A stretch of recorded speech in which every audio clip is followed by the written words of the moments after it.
the Jaguars have had a lot of steam and a lot of smoke about different positions and different things that they could do here. They have a new general manager. He's the youngest in the NFL, so you never really know. He could do something bold. But let's go through each of the positions of need and see what sort of the gripe is with each of those picks.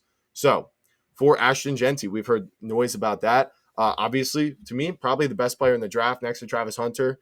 And you really can't go wrong drafting a guy like that. But you do already have Travis Etienne and Tank Bigsby, so there really isn't a need there at all. So that's the issue there. For T-Mac, I think this is something that makes sense. Liam Cohen pairing him up with Brian Thomas Jr., given that wide receiver duo to Trevor Lawrence, that he hasn't really had like a solid pairing that at least has been able to stay on the field. So I really like the sounds of that. But based on what the general manager has said, that he really values the trenches, number one, and number two, he really looks for intangibles, things you can't really coach that much.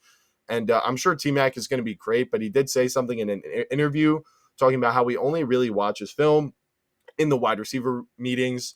And, if he stopped there, it would have been kind of okay. But then he kept going and said, really doesn't enjoy or kind of care to do it by himself. Like kind of sounds like he thinks he's good, right? Like he just doesn't need to. And I don't think that's going to, fare well when it comes to this new general manager and what he's looking for. So that's the issue there. Tyler Warren's great, but they do have Brenton Strange. Took him in I think it was the second round last year. So are you going to invest, a first and a second round pick in tight end over 2 years? I don't think so. Armand Membu, I think this is very enticing. Great fit for the trenches. Trevor Lawrence keeps getting injured because they can't protect him. So obviously that would be extremely helpful. But I think the guy that does fit here the best, and this is the reason this has been mocked so often, is Mason Graham. And it's because, first of all, he fits those intangible qualities that they're looking for. Number two, he's in the trenches.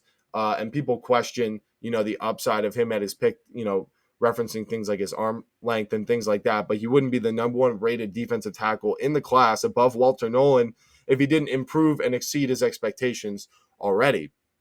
So to me, I don't really see a drawback there.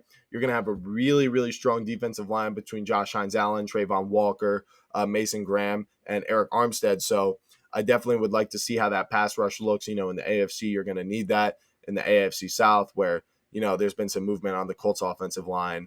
The Titans offensive line is not good, and the Texans offensive line is beat up too. So you could really dominate with your defense within your division. I think this would be a great pick for them, and that's why it's so common.